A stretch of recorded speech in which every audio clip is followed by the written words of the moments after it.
Ugh.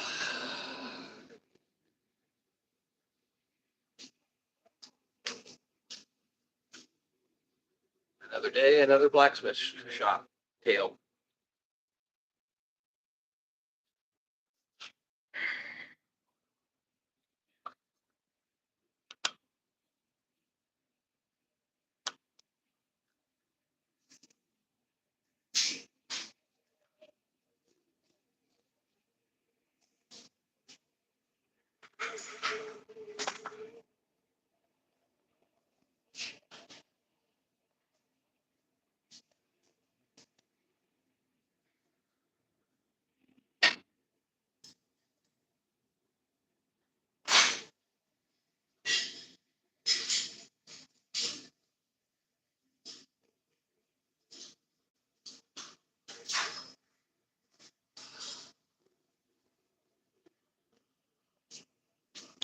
All right, here we go. Doesn't take very long for those little pieces of 1/4 inch round to heat up. Morning, everybody.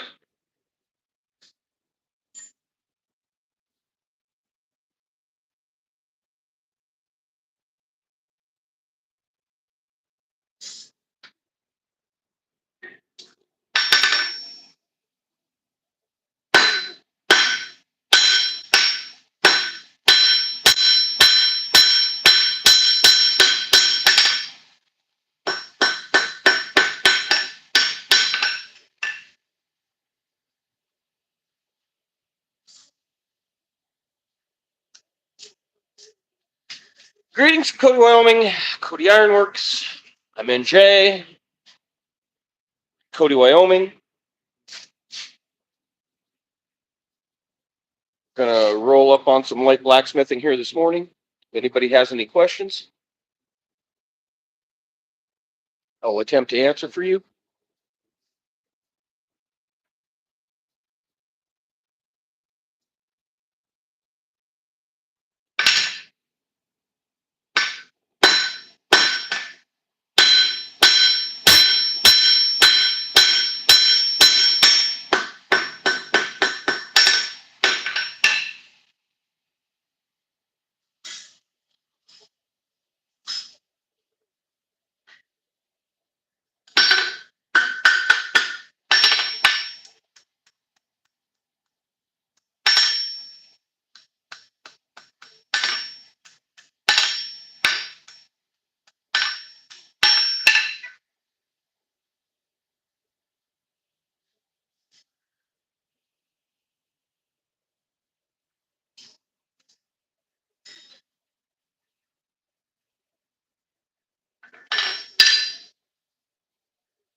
Doing a little half-faced blow there, setting those down. There's a lot of ways to do this, but I find that this is a little easier.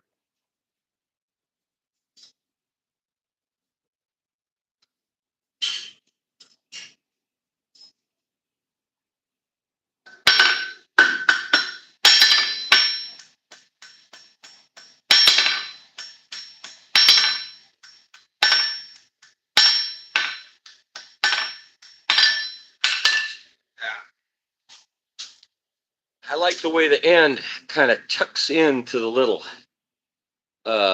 drop down when I do these.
Then I use the face of the anvil as a measure tool.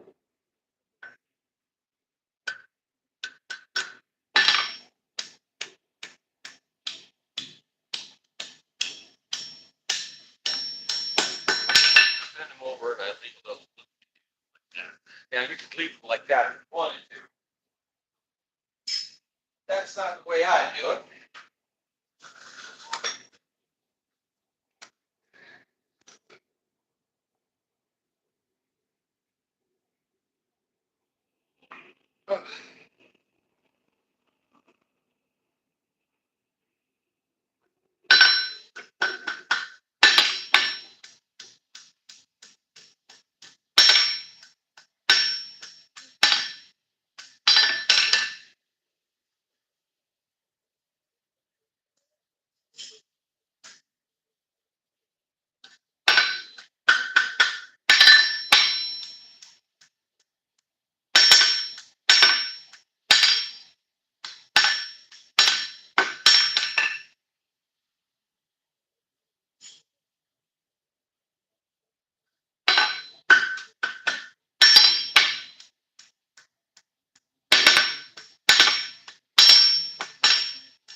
My bending wrench.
These are a pain in the butt because they're long, take up a lot of room in the forge. So I generally just go ahead and finish.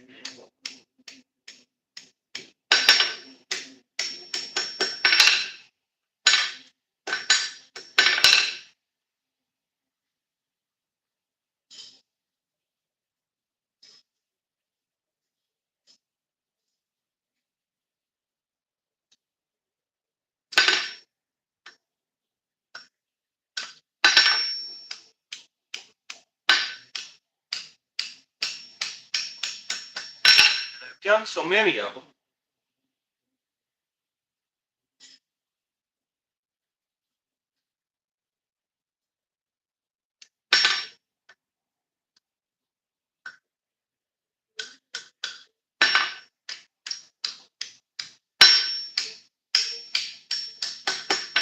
Just got to leave enough of a space in there for this tool.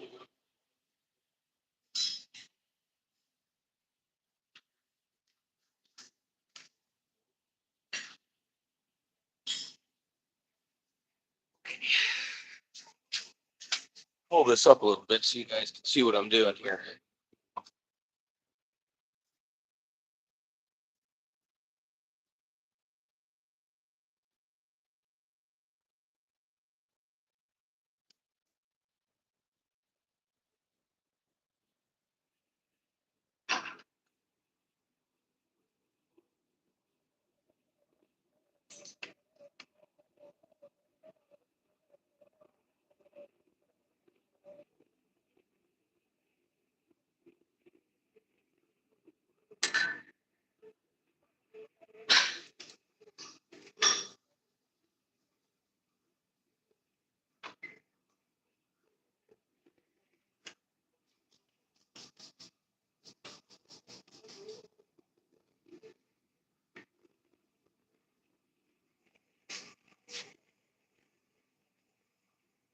morning.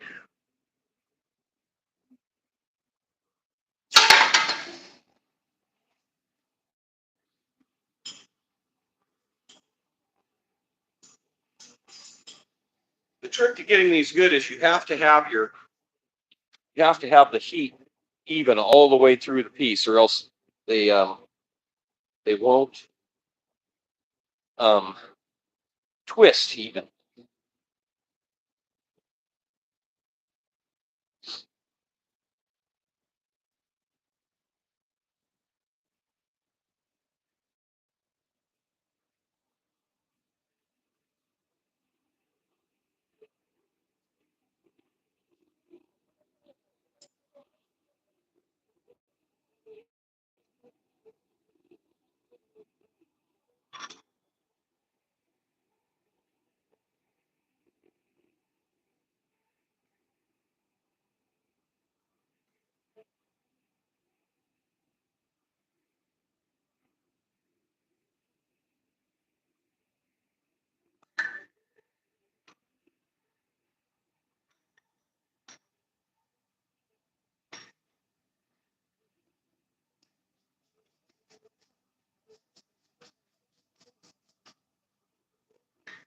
Knock the mill scale off, make sure that we're straight.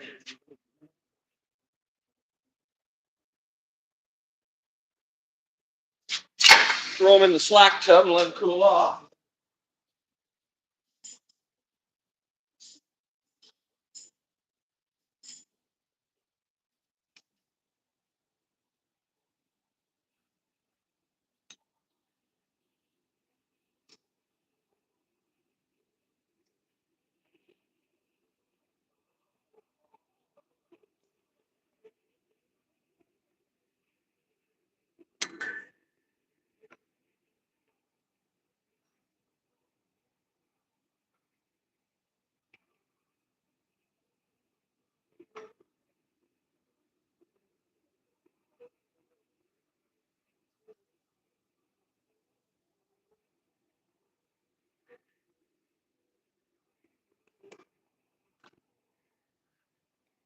Yeah, they're turning out all right.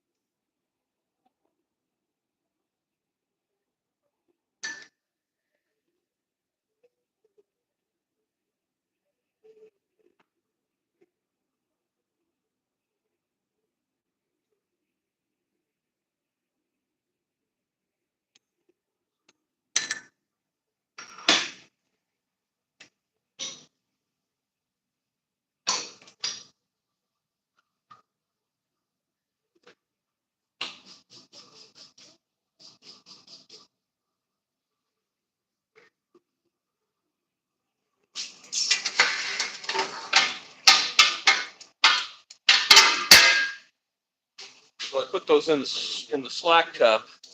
So now we've got a handle for the other end.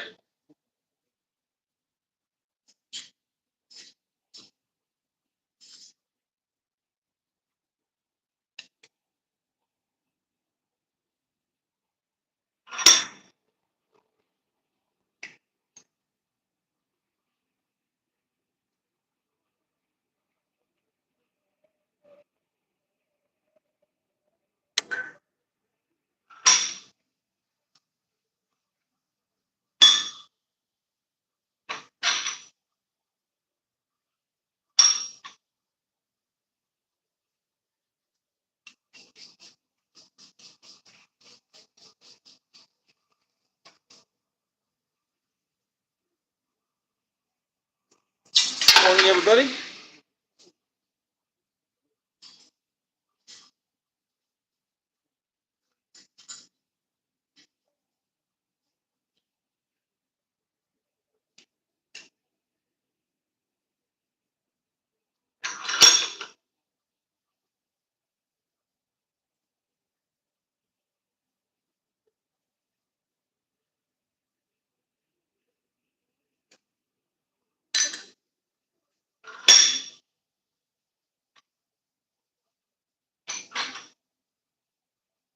Got a little order for these on the Etsy store this weekend.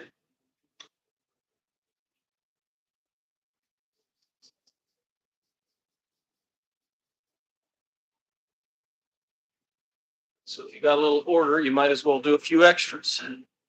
That's kind of how this goes around here. So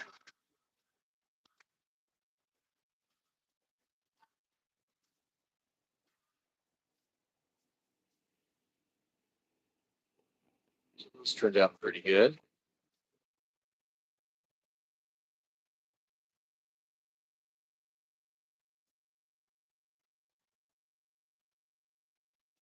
Really only need the ends of these hot.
If I was really whipping along here, I could do these in one heat. But it's early, and we're going to kind of roll into it this morning. I got nothing to prove here first thing in the morning.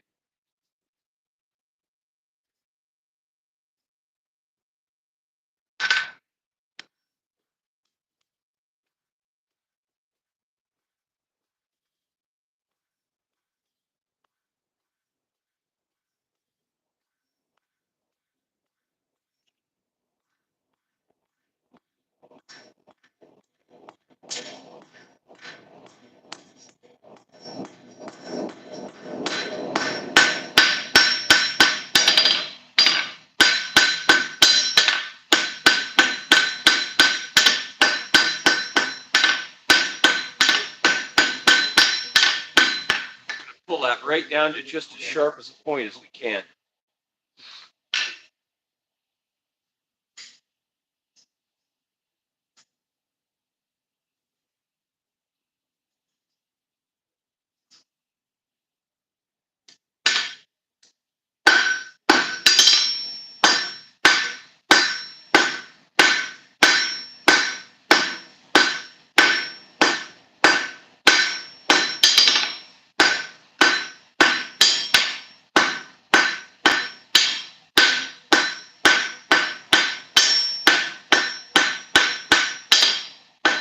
Gotta do these hot.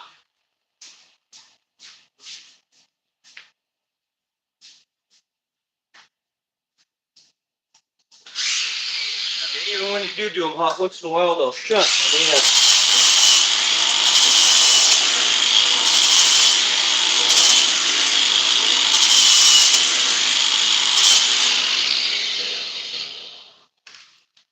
So what happens is it gets a little cold and it'll split. So you'll have to go in there and clean up where they kind of fray at the end.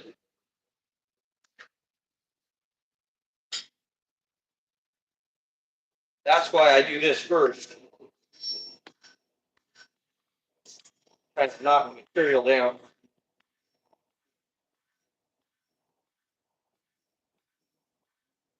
I probably had a misfit.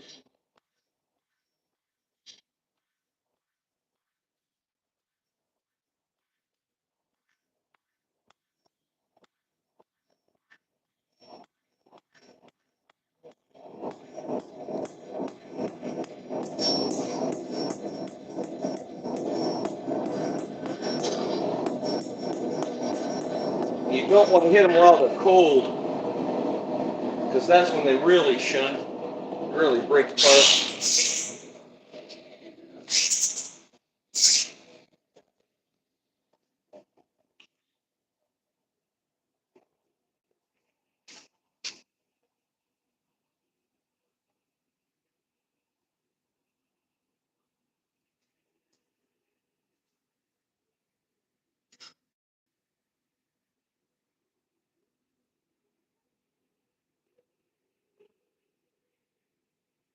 Woo!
When I turned 40, I noticed my work falling off, and I couldn't figure out why. And then I went down to the CVS, and I got some cheaters, and my work improved. Couldn't see what the hell I was doing. And it was literally within a couple of weeks of my 40th birthday.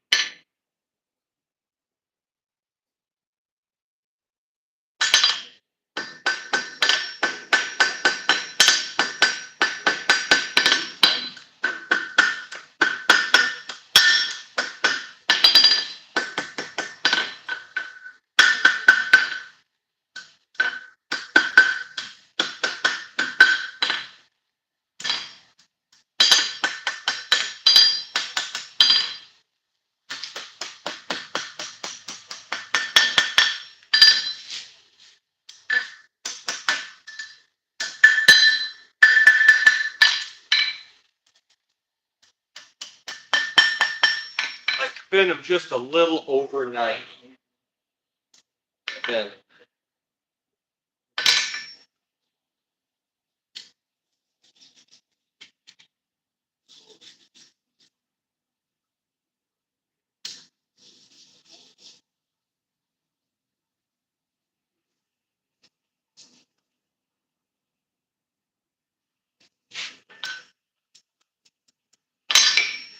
like that.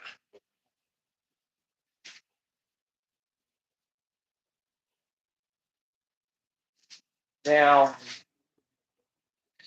the center of that rod doesn't get hot, and so it doesn't get that nice blackened color. So sometimes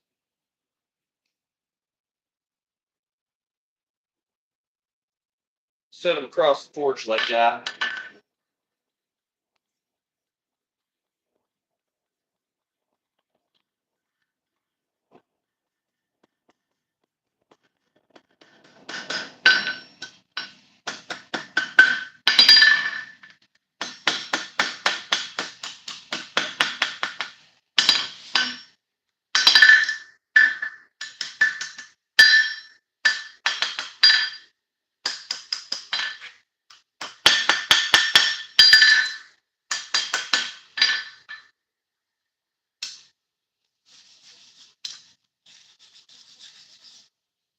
There is a little trick to this.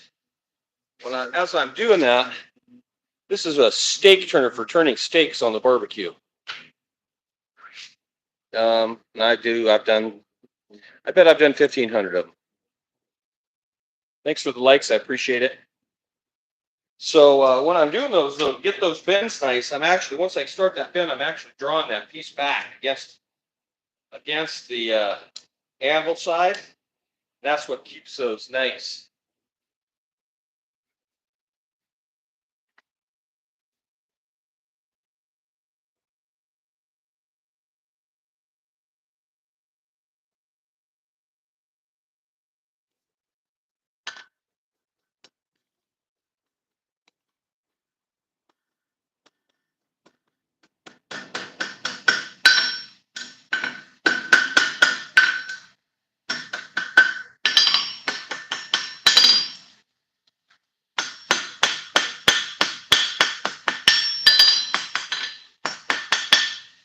keep everything straight.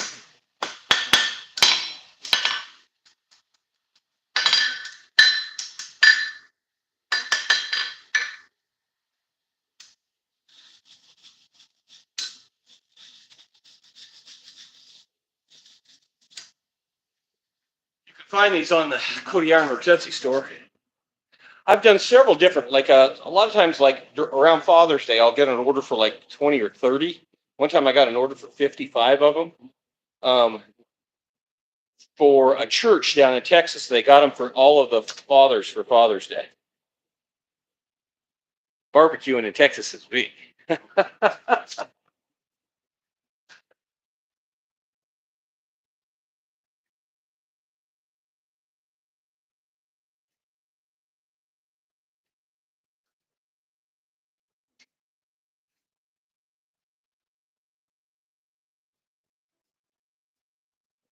I guess if you didn't know that.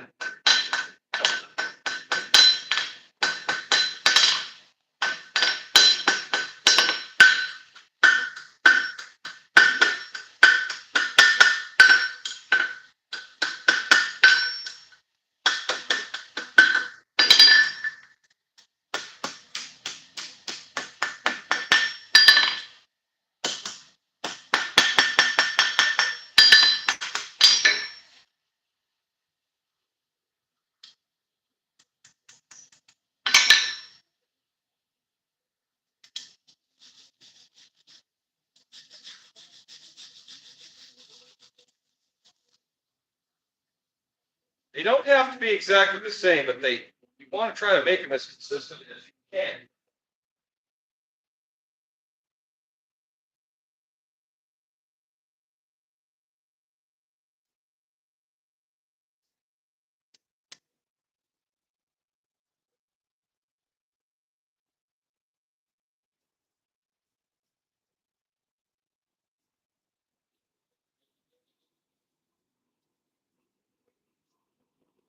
See, and that just gets that heat up enough to where the outside of that steel locks that. This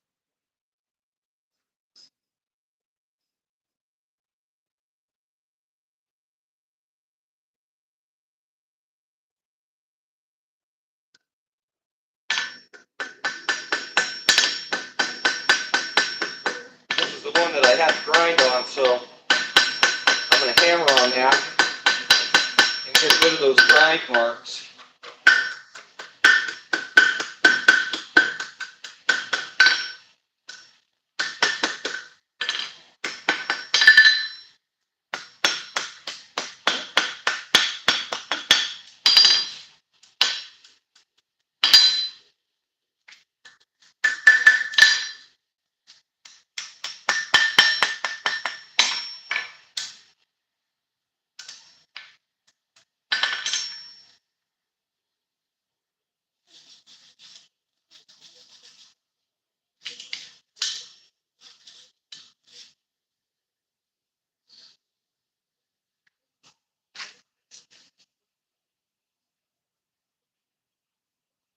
Yeah, you don't want to have one that's got grind marks on it.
In this blacksmith shop by yourself, you get a lot of time to reflect on your own deal, especially if you don't have a bunch of music and stuff playing. You get a lot of time to just be in your own head.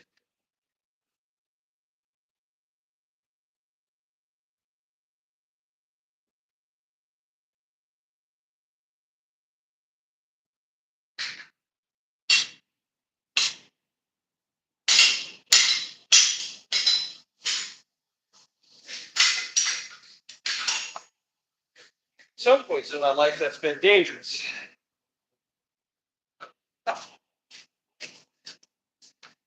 Being in your own head when you're getting over a breakup or yeah, it can be dangerous. Start believing the crap that your head tells you.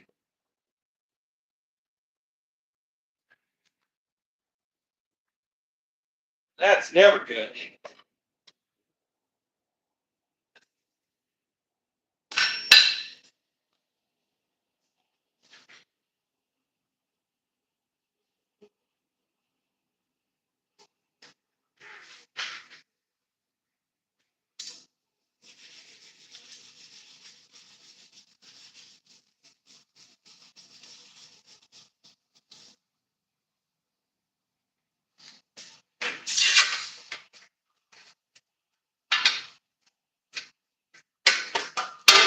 All right, there we go. I'm pretty happy with that. The hat racks are always, the hat racks are the best. I mean, that's consistently since I brought them out. This has been the best.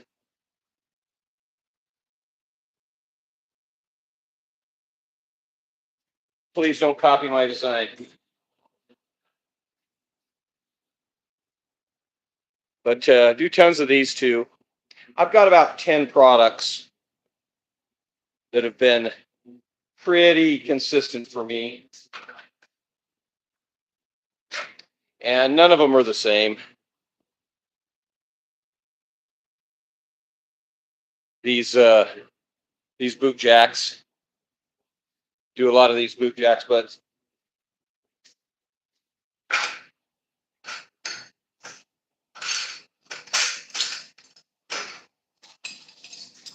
and then tons of little knives. I do lots of knives for the tourists here in Cody.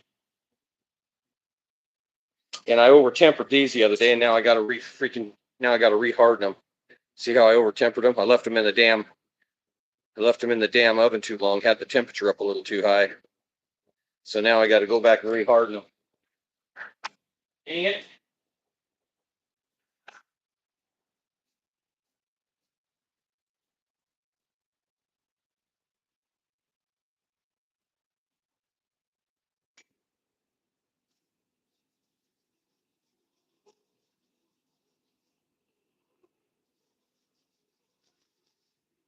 So,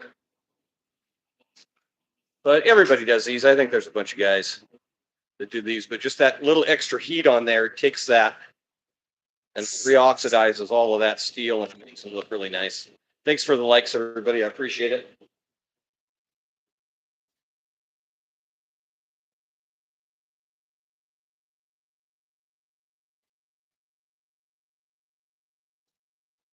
You can see that one's actually got a little color in it. And that hand's got a little heat in it too.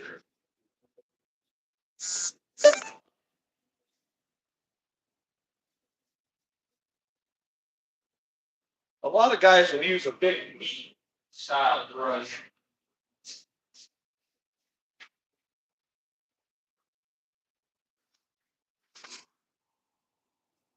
For doing this, like they'll use one of these, and I do not like the finish that this puts on my material.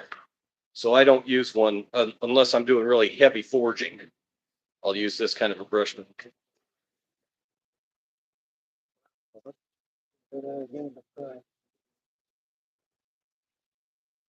Drop that right in the slack bucket. That's why I don't keep my slack bucket too close to my anvil.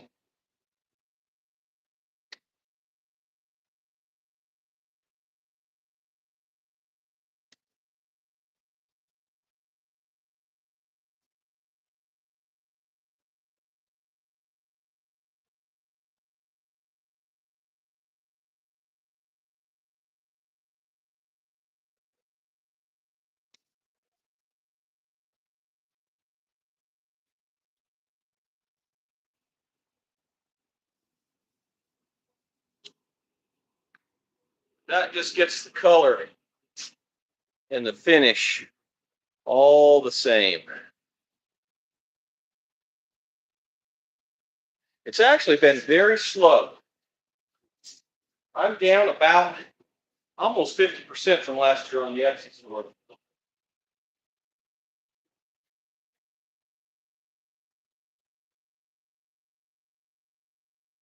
There's a lot of people kind of scared about the economy. Ironically, the best years I've had lately, last 10 or 15, have been during COVID.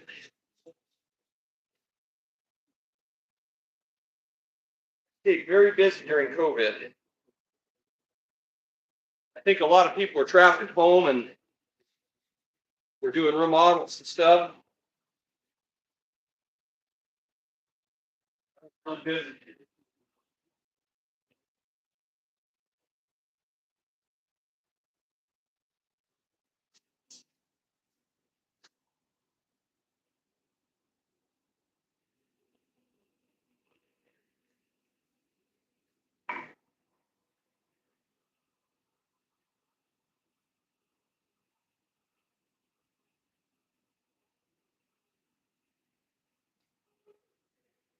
All right, that's the last of those.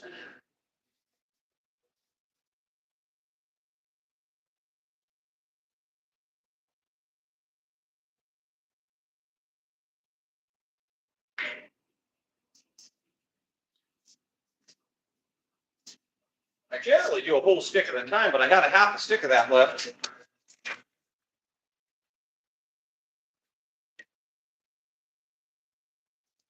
Laying here on the floor. So there's 6 of them.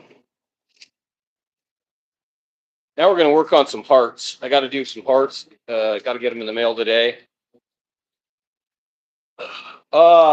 This is, I think this is, I don't know. Let me go look.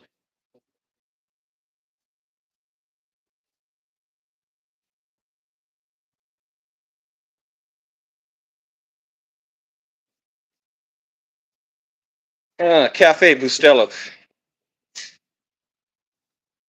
It's one of my favorites. But I'll drink this pretty near anything. Folgers.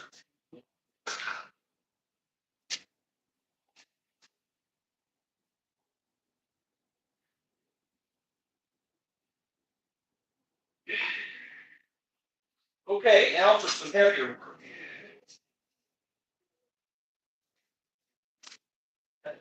Damn parts. Don't really want to do parts. Gonna do them.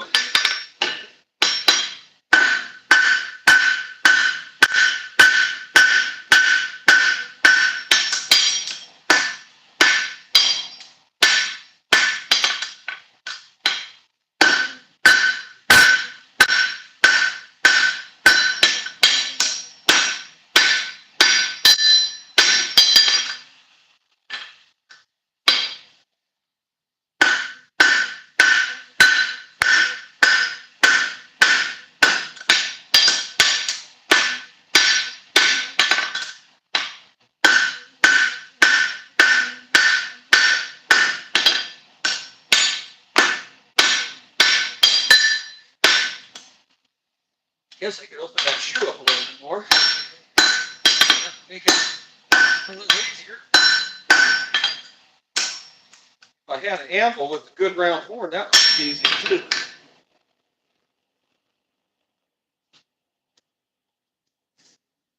Thank you, sir.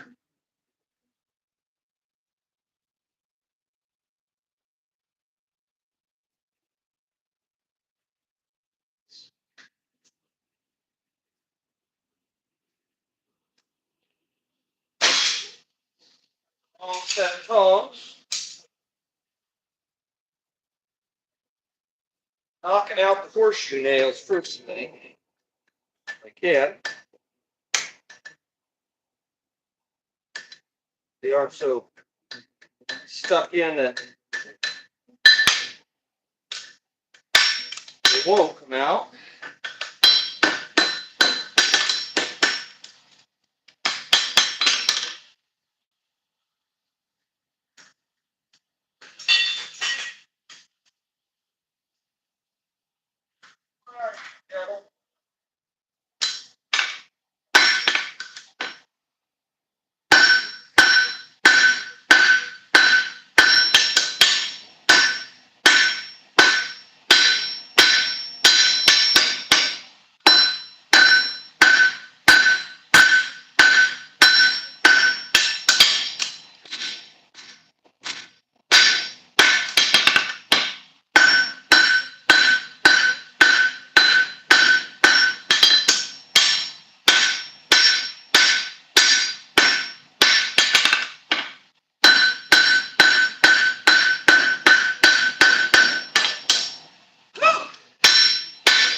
feeling puny.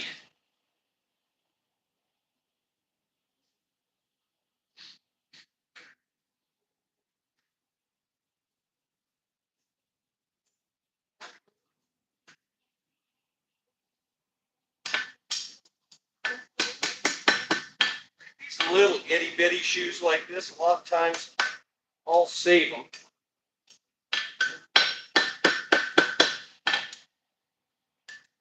Do something different. These little triple aughts and the great big shoes. You won't cut them up. See, that's a little itty bitty tiny. That's like a triple aught. And we'll save him and use him for something kind of cool. Something extra cool.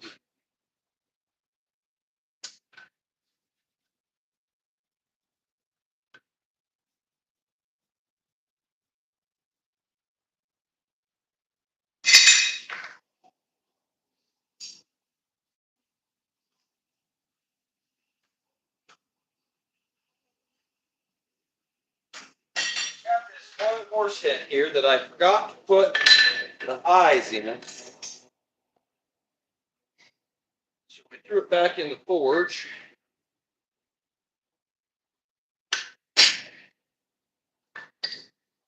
Now,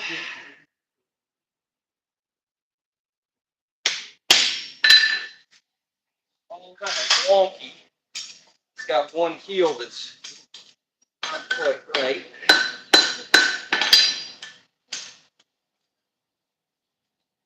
Try to get him matched up. There we go. That's better.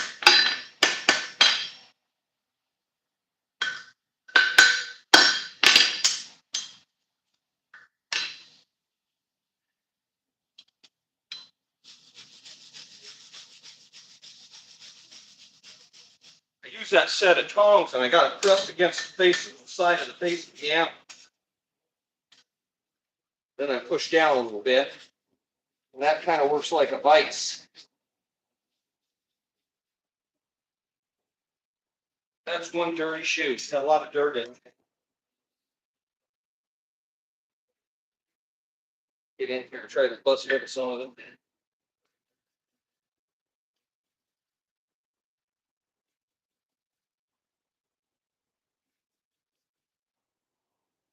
Concrete it in there. And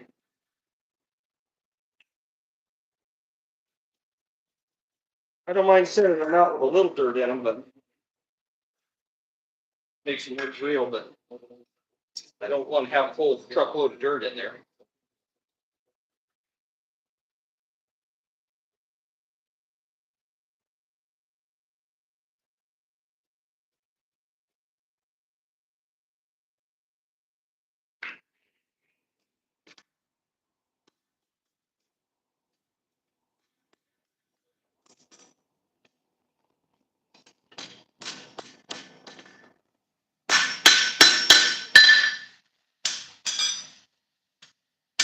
There is a trick to flattening out horseshoes. There's a definite trick to it.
I got to rebuild this anvil horn this week.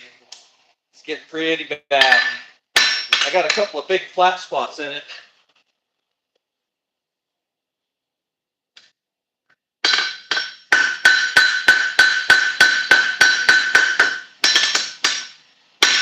used it to death here lately.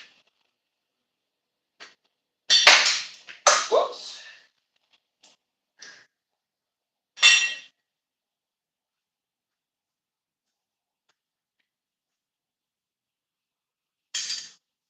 Ah.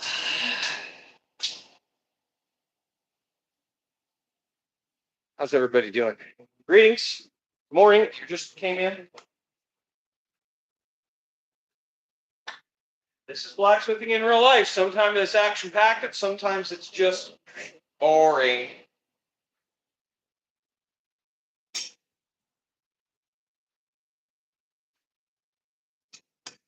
Lately, with the weather and everything, it's just kind of been boring. Boring.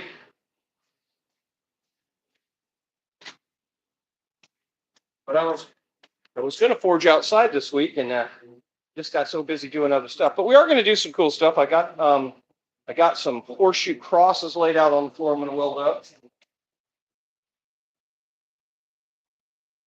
That's kind of fun.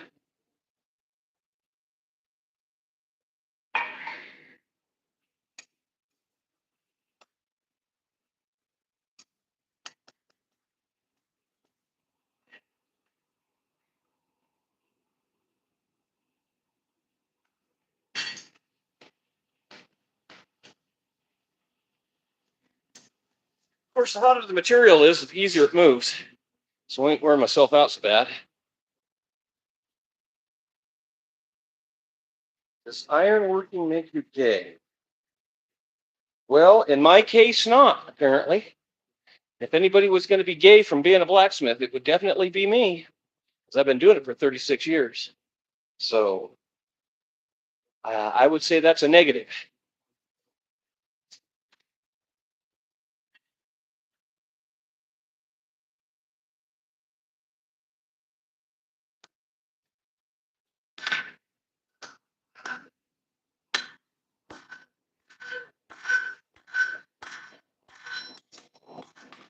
Does it being an internet troll make you gay?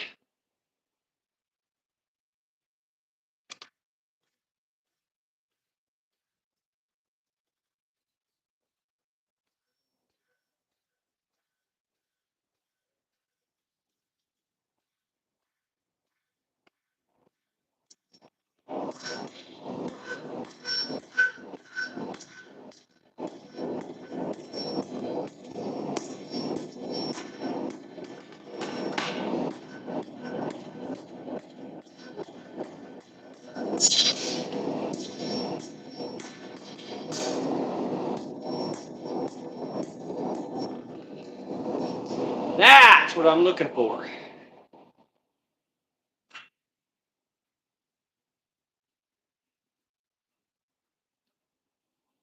Let's see if what we can do here.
All right, there's our points then.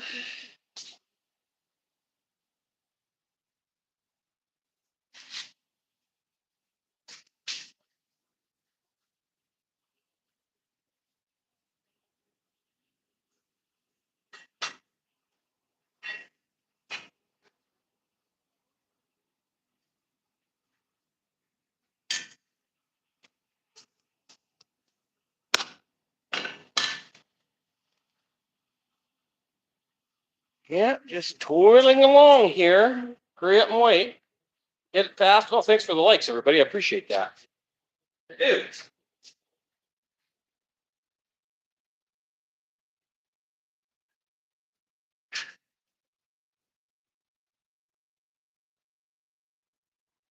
I'm gonna have to make another pot of coffee, I can tell you that.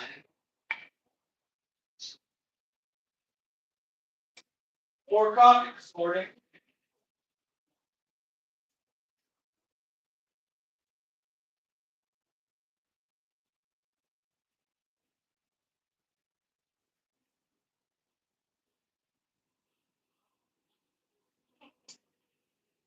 Well, I don't know why this seems to be taking longer than usual. Maybe it's just my mood.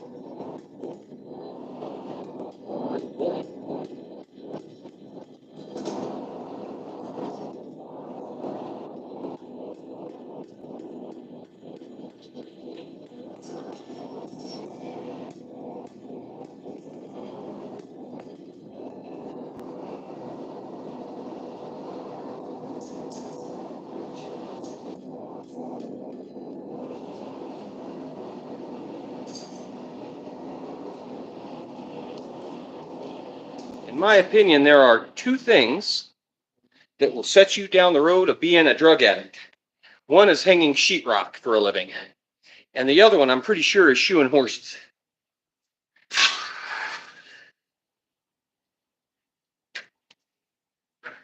For some reason, those two jobs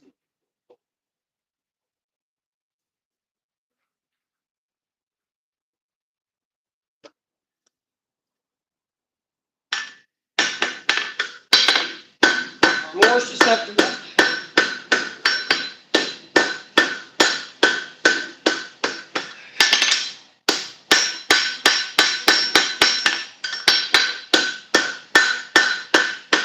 Probably because you're always hurt.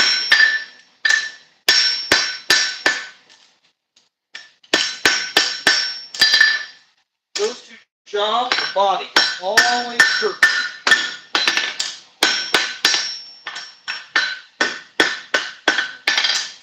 Not to say that every horseshoer or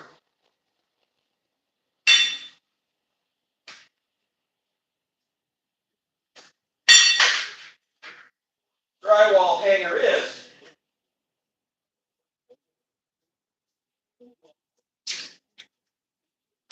Not to say that everyone is, but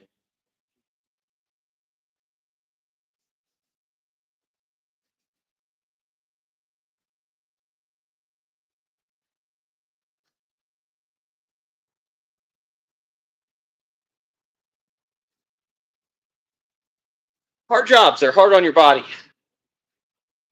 And you tend to work for yourself in those jobs, so you don't have to be take a drug test and stuff all the time.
So I'm going to heat up this other branch because if I don't heat up this other branch to do that, I'll get it'll go weird on me. So I'm going to heat this branch up and bring it back around to match this one.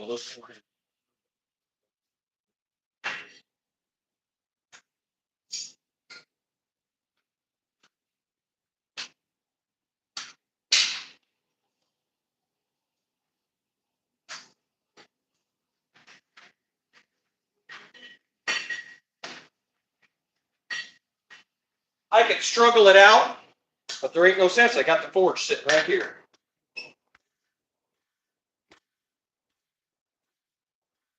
Forge right there, and it stands by.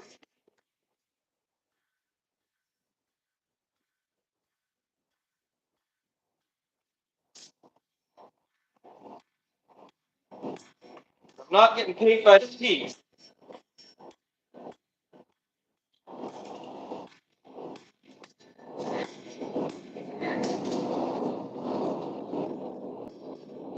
I got something going on with that. Well,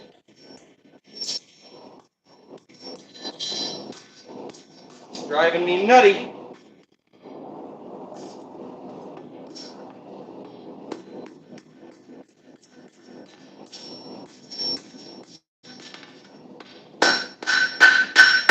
It doesn't have just one flat spot in it, it's got like 3 flat spots in it. Makes trying to do anything evenly hard. Quite hard.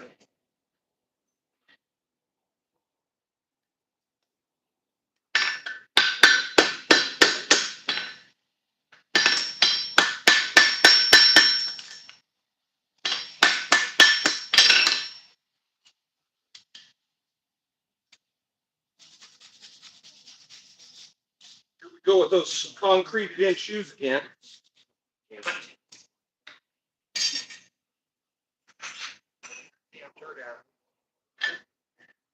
These all must come off the same place. These shoes, because they all got the same dirt in them. And arse.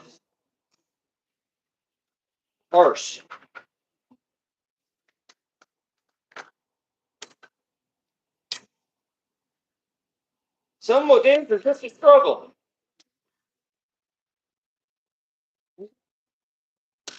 How it goes. Makes you want to roll up and go to the bar. I don't do it. Don't do it. I want to do it. I don't do it.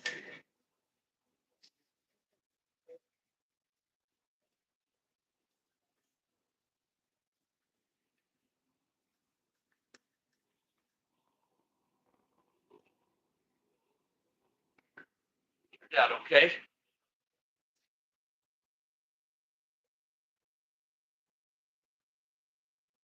That one's going in the mail today.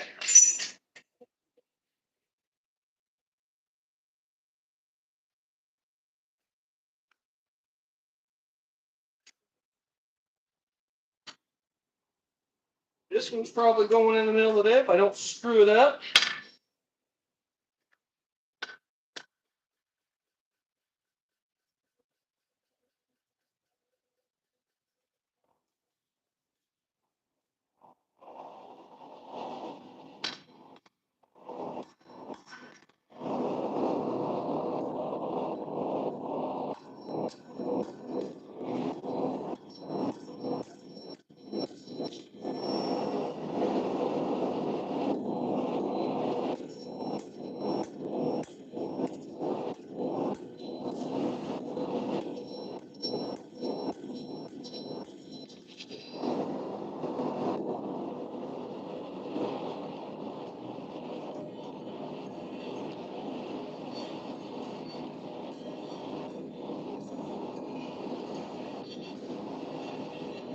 Getting a little hooky.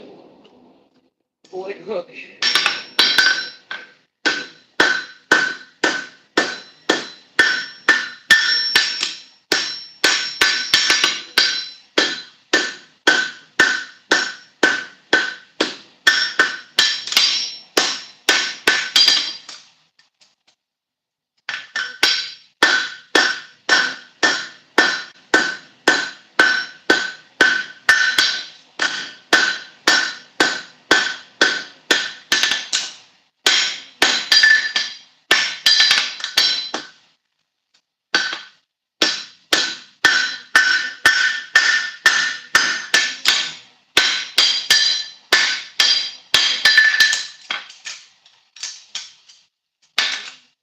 Monday?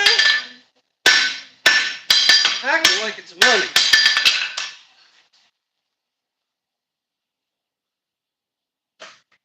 Starting to feel like a Monday. Maybe I need to go back in there and lay down a little bit and then come back out and see how it goes. Maybe my brain don't know that it's Tuesday, not Monday.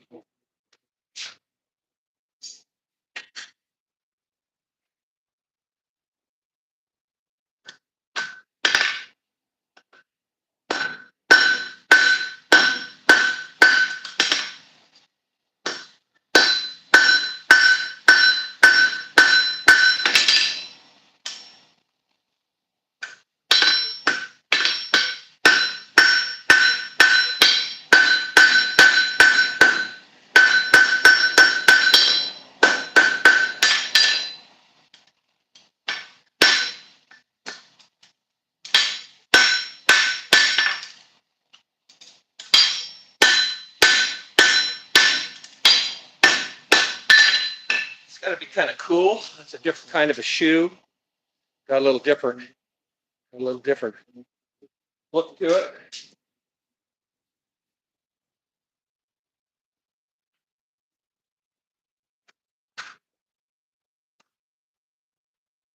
So,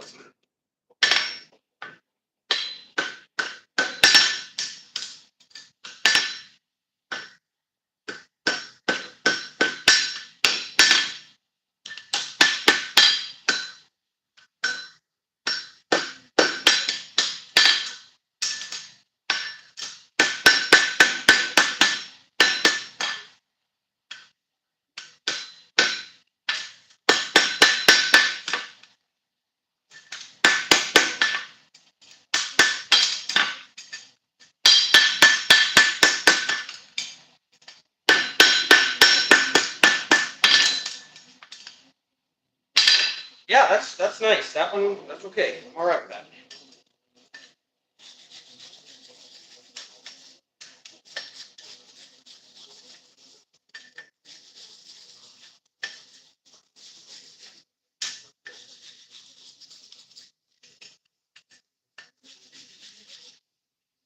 Happy with that.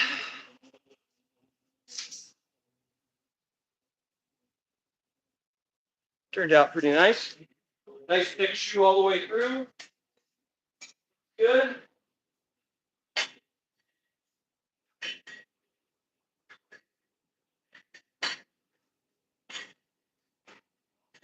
One more. If you guys like what I'm doing, I'd appreciate it if you just slip over to the Cody Ironworks Etsy store and like some stuff. Just screw with the algorithm on there a little bit. The live streams on YouTube pay nothing. They pay zero. I do this to promote the business a little. So if you need a steak turner, or you need a hat rack, or if you're totally, just go watch some of my other videos. That would be great.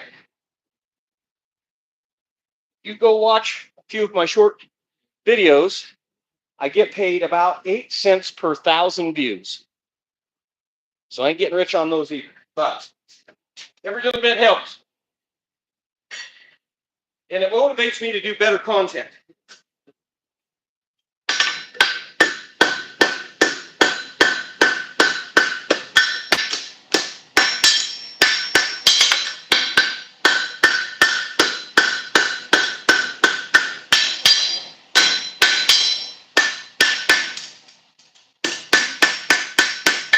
Oh, that one might turn out pretty good too. When these shoes get real big like this, I don't have a big hot spot in this forge with this one burner forge. It's just got a little tiny hot spot in it about that big. So if I was using the big 3-burner forge and I was actually shoeing horses, I could heat the whole shoe up and bend the shoe all at one time. And it doesn't matter if the shoe is this big or this big. But with this little 1-burner forge, sometimes you gotta compromise. And I'd rather have to stick it in twice and use the 1-burner forge than run that great big 3-burner forge I've got over there. That thing is just, it's just a fuel killer.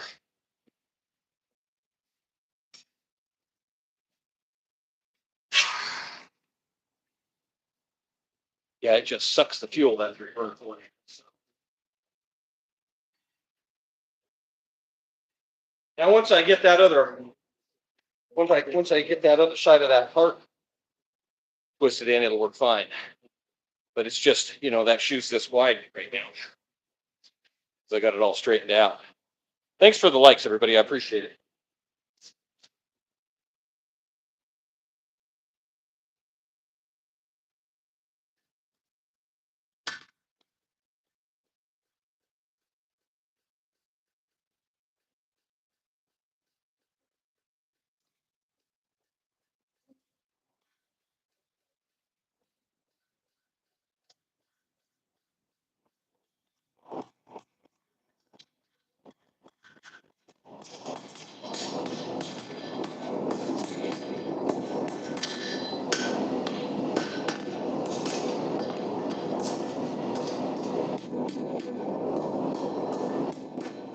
I think this is the one that's going out today. And then the other. Funny how I struggled with that.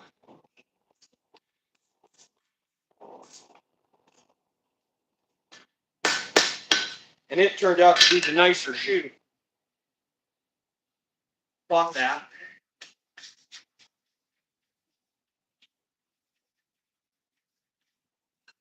It turned out to be the better one. Most usually that's not the way that happens. You struggle with it and then it doesn't turn out as good as you hope.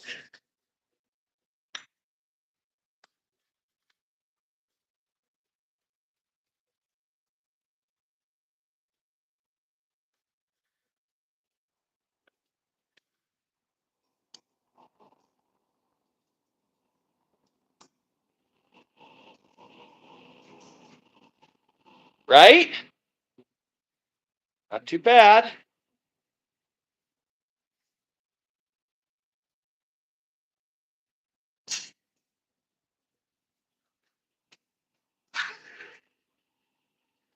All right. We're going to start the score drop right now. Coming back to that later. See how that heat leaves those tongs?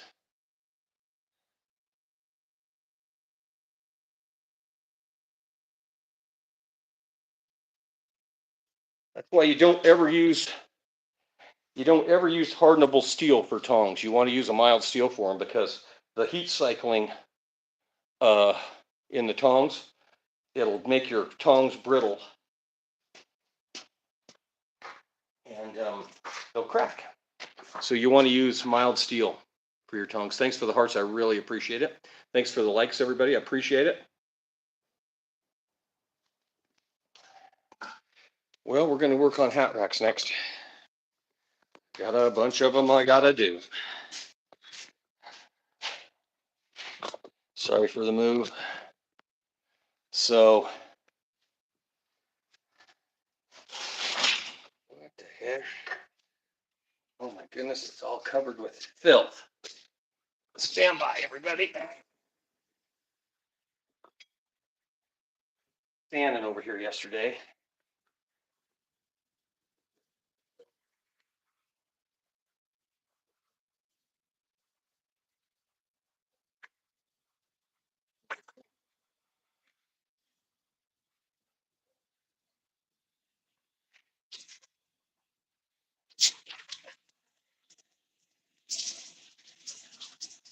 So you want to be a blacksmith? That's a handy tool if you guys don't have one. I'll put a link at the end of the video for them. They're really handy. So these are the hat racks, or one of the hat racks.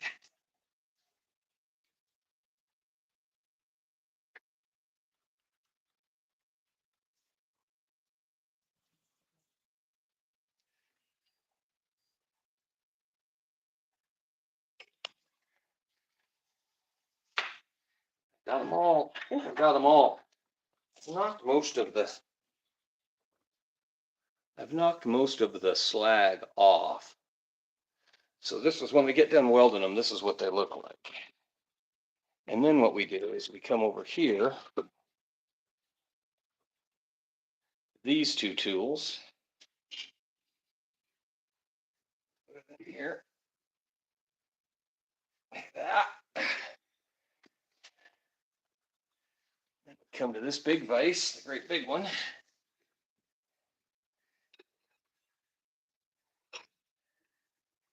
Doesn't have to be real tight, but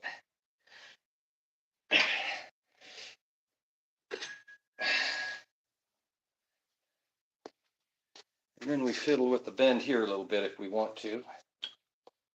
But that looks fairly good. Not that good.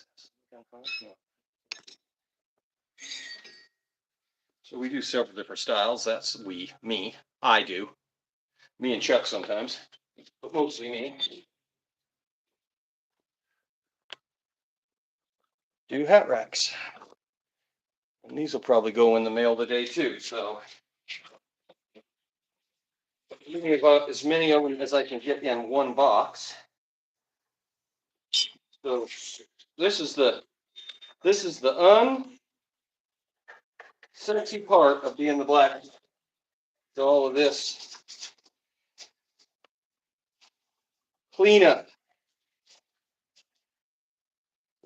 on them and the finish.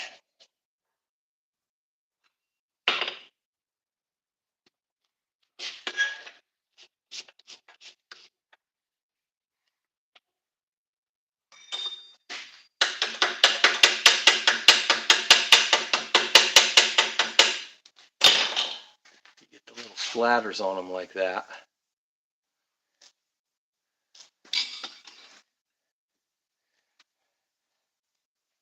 Straighten them out. Put it in the deal. You're gonna push.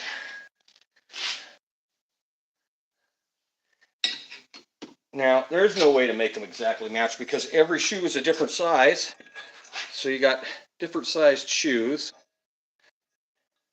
But I try to get the angles right. So when they lay against the wall, when you put hats on them, the hats will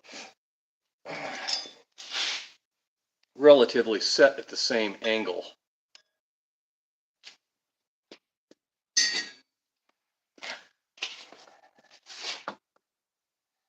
The sexy part of it, don't you guys want to be a blacksmith when you grow up?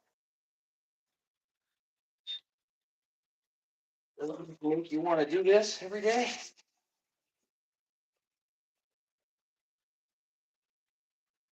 I guess there's worse jobs to have. Not having a boss there's something to be said for not having a boss. There's something to be said for not having to get in a car and drive to a job every day. I think that's one of the valuable lessons that everybody learned during COVID.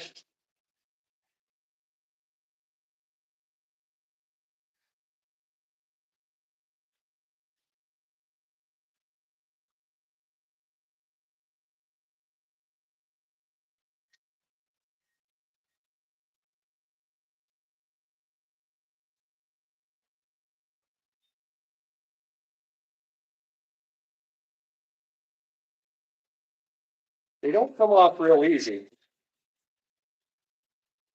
when I tap on them. I'll have to use a twinkle and a hammer to get rid of them.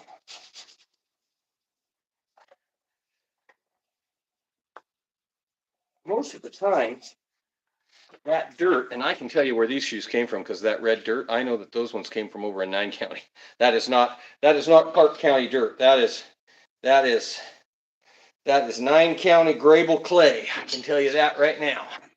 And that's weird. How weird is it that I can tell you where the horse was at from the horseshoe?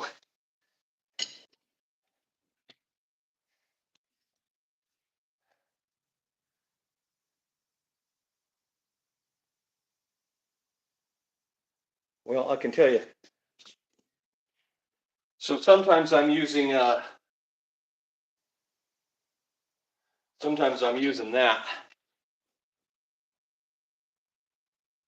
And you do not want to get one of those in your eye.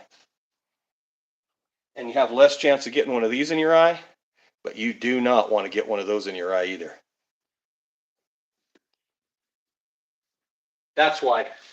And you're hitting a hammer, and all the little splatters come up, and I'm literally only 2 feet away from that there.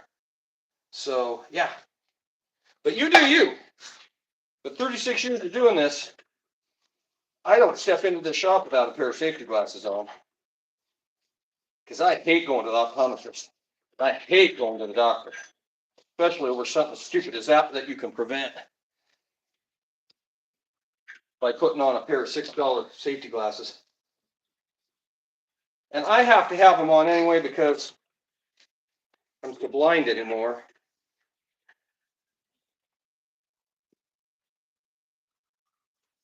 The day I'm blind, I got to have them.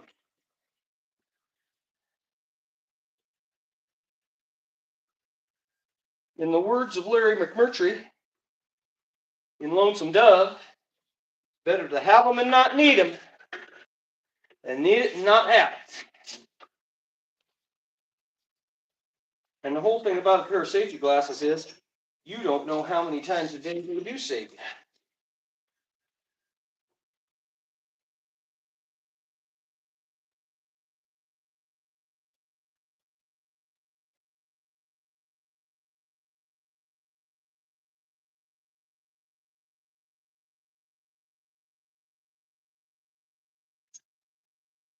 Well, the reason I don't have to do this end is because I've already put these in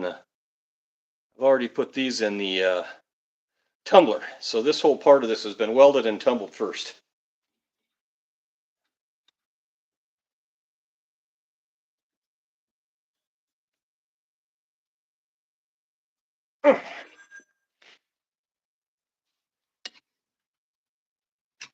Something like that.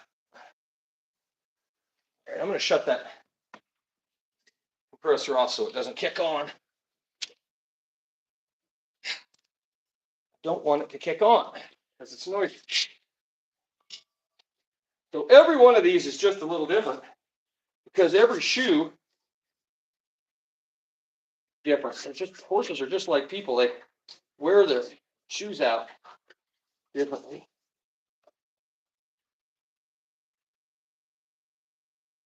Different sizes. I don't really care about the sizes on these because the guy ordered 80 of them. So there's no way that I could. There's no way that I could.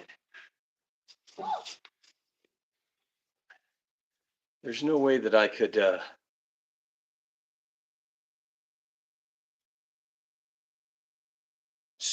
get 80 shoes the same size. It would take me years.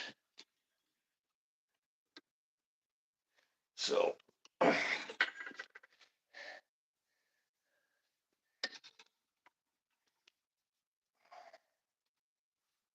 yeah, that one turned out all right.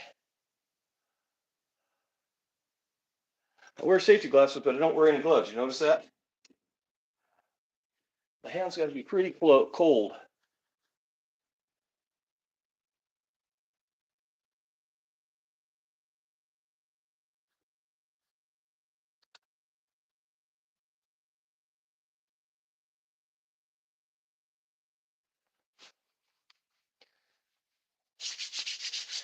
Moderators handled this. Thanks for my moderators. I don't know who you moderators are, but I appreciate it.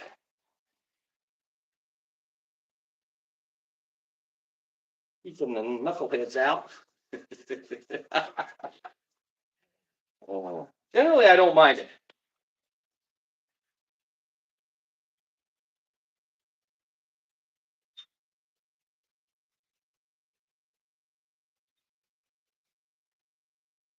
I have my days.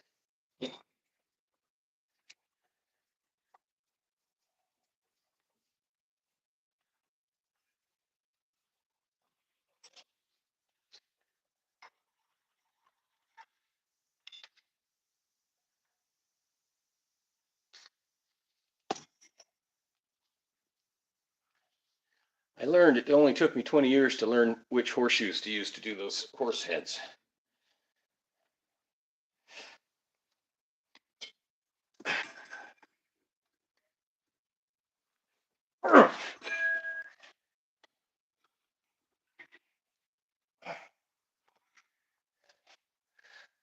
That's about where I want them.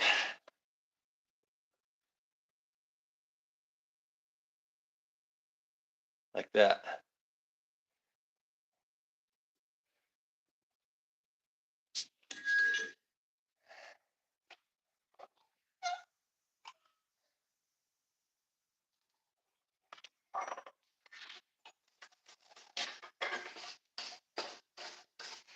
Most of the shoes cleaned up, but you've got to go through several processes for this. I tried to change out what welding rod I was using.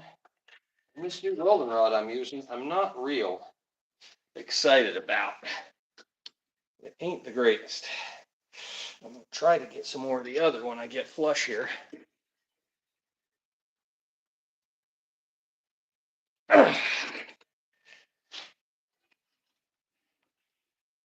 When I get them out, when the Etsy store starts loosening up again. But if you were to stand here and look at all of these, you'd have a heck of a time trying to decipher which one was the first one I did and which one was the last one I did, because I've gotten pretty good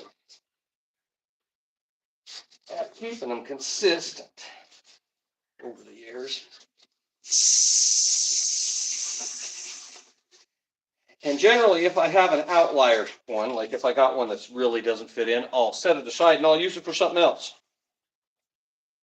Won't go into the order. So you know, that old baker's dozen thing, maybe you guys are too young to know that, but baker's dozen, you don't do 12 of something, you do 13, and that way you can pick the best 12. And that's pretty much what I do with this, is I'll do a whole bunch, and then the best ones get sent as a set, and the outliers will get turned into one of a kinds that I'll take downtown to the stores downtown. It's not that they're worse, or they're just different.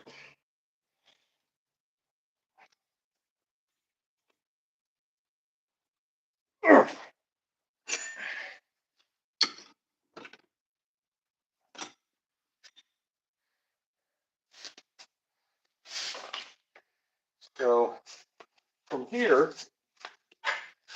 these will go into the oven, and they'll get heated up, and then I'll hit them with some hot linseed oil.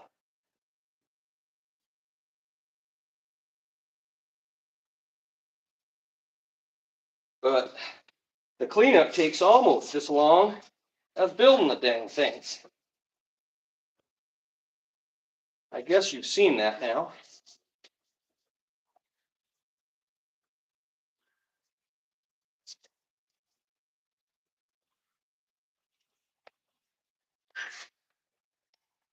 So when you buy this stuff, you're actually paying for not just the building of it, but the finish. The finish and the shipping. I actually probably have more time in the finish and the shipping than I do in the building, depending on which kind of hat rack I'm building.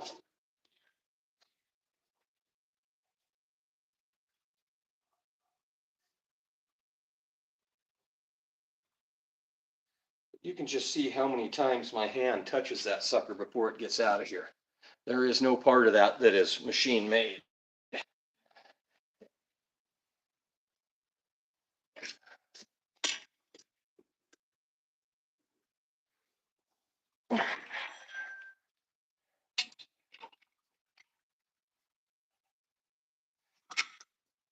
So see, I got a sharp one there.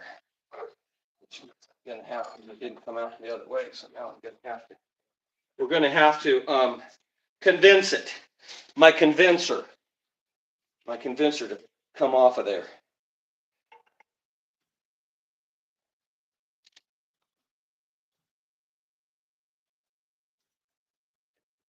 Years ago, I worked with a guy when I was first started doing ironwork, and his answer for everything, his answer to fix everything was a hammer. And I'm not kidding. If it was the starter, get a hammer. If the screw wouldn't go in the hole, get a hammer. You know, Everything was a nail to him, and the answer to fix it was a hammer. And so we didn't call them hammers for a long, long time when I worked with John Williams. We called him a Marty. Go get a Marty. Go get a Marty, and we'll use the Marty to fix it.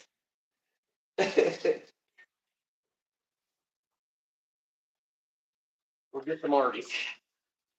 Haven't thought of that in a long time. Wonder. Oh, he can't be still alive. Okay. Sorry, years ago.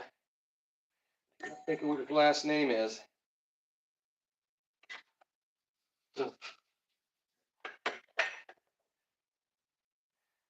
Again, more boogers that don't want to come off.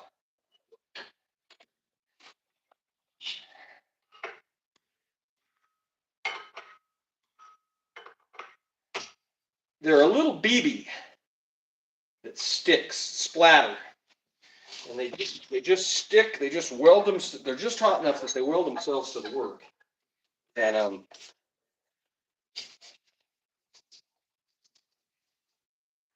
they're unpleasant to touch.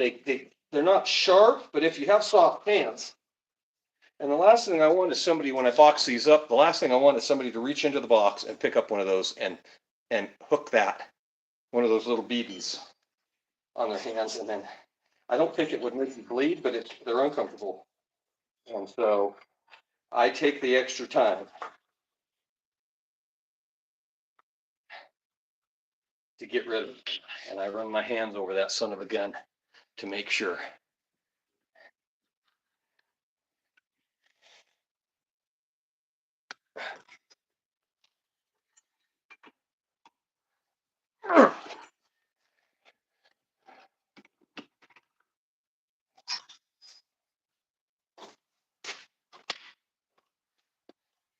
Sometimes when we bend those, just because they got a little different heat, the mill scale will kind of flake off.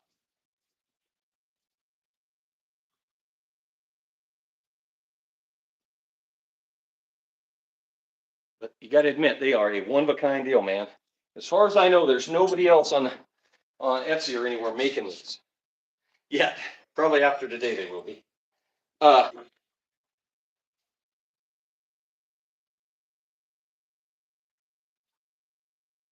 as far as I know,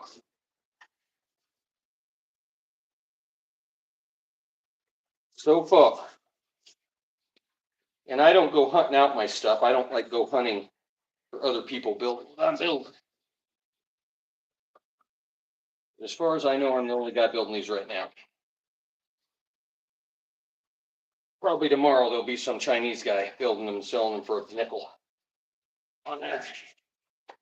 They'll figure out how to cast or some damn thing.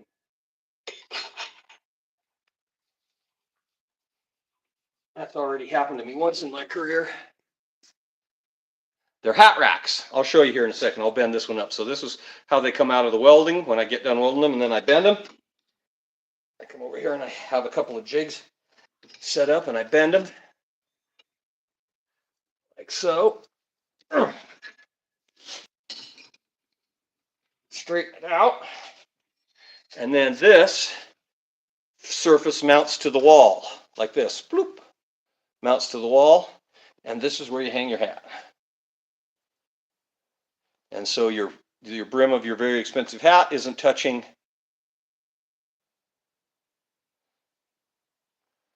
the wall.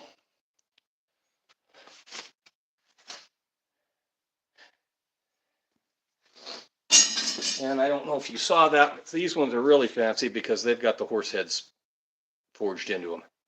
And if you're interested in watching me do that, I've got 1,000 videos of me forging the horse heads. I guess they're kind of one of my signature pieces, I guess. I don't know. As an artist, does an artist have a signature piece? Does a blacksmith have a signature piece? I don't know. I do a lot of them. And so I guess maybe you consider it a signature piece.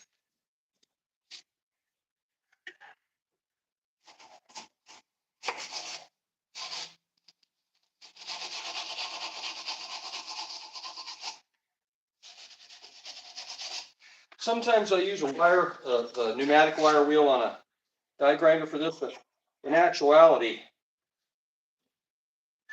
this works about as good and as fast as anything.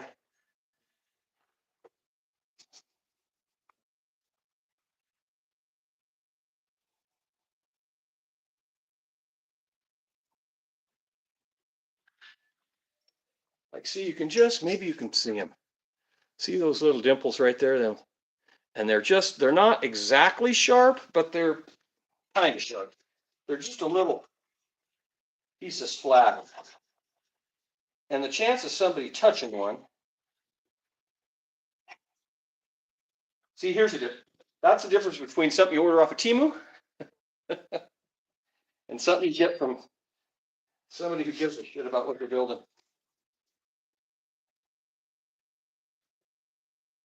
That extra 3 seconds.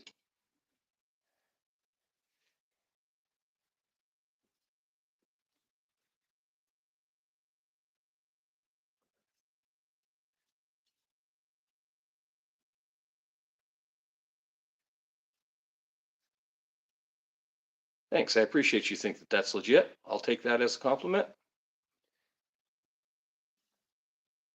So this is an order of 80 that I'm working on, and I think this gets me about a little better than halfway done with it. I might be 2/3 done with the order with this bunch.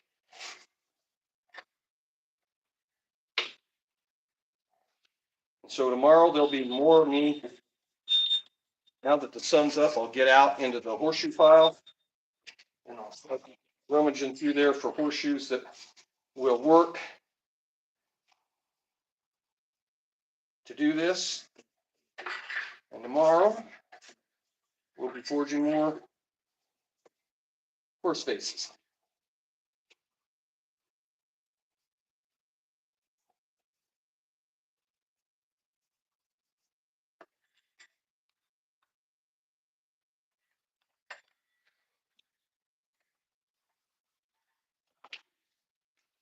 So that's how I weld them on. So this piece gets welded to this piece. The weld gets cleaned up. We clean everything up. I put the bends in it over here at this jig I've made up just using my vices. And then the last step is to make sure that everything is straight. And if there's, sometimes I'll leave it like this.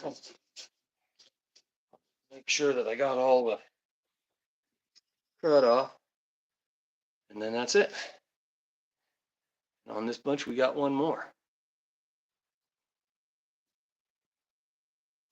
And I know they look simple, but there's quite a bit of work in them. You guys have, this isn't your first time coming in and watching me do this. You know that there's quite a bit of work in just forging the horseshoes themselves. These aren't such a big deal because I got a jig. And I say they aren't a big deal, but trying to find somebody who can do them consistently every time, like to hire somebody, I've had no luck. I have had no luck doing that. So I've just found that it's easier for me to do it myself.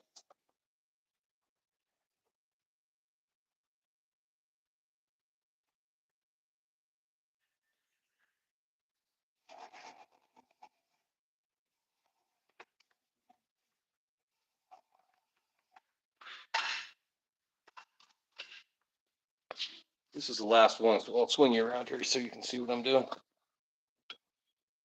So here's the vise. Clamp this in here like this. So bend down, trying to keep it straight. And then there's another vise right here, over here.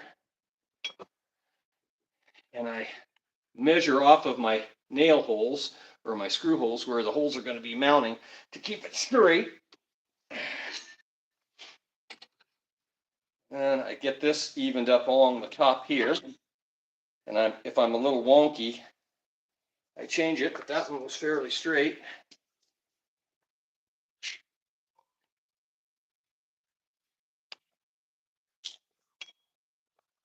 That's how we do them. And that's them. So I don't know how many that is. That's about what I can get in one box. And because they're so heavy, I have to use the flat rate box. And so I think I milled one Saturday. I milled a box, and I think I got 12 or 13 in it. And that's about as many as I can get. But here, I'll show you what else we're working on before we get out of here. So I'm kind of known for my horseshoe stuff, but I don't do a ton of horseshoe stuff anymore. I mean, not like I used to. But we're getting ready. We're going to work on some crosses. You know, we're getting into Easter time, spring. I got a couple of my clients from downtown, a couple of the stores.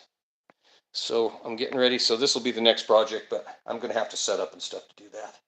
So, but if you guys like the content, really, and I know everything is tight right now, go watch some of my other videos, because I get paid just a tiny fraction of a cent if you guys go watch my other videos. The live streams don't pay. I make no money off the live streams. If you're curious about what I'm building, and maybe you'd like to order something, there's a link in the bio. It's Cody Ironworks. If you just Google Cody Ironworks, it all comes up. I'm going to go make another pot of coffee, and probably package up some stuff, and lay out another one of these crosses. And then maybe what I'll do is I'll do some videos of me welding on these crosses, maybe, once I get set up.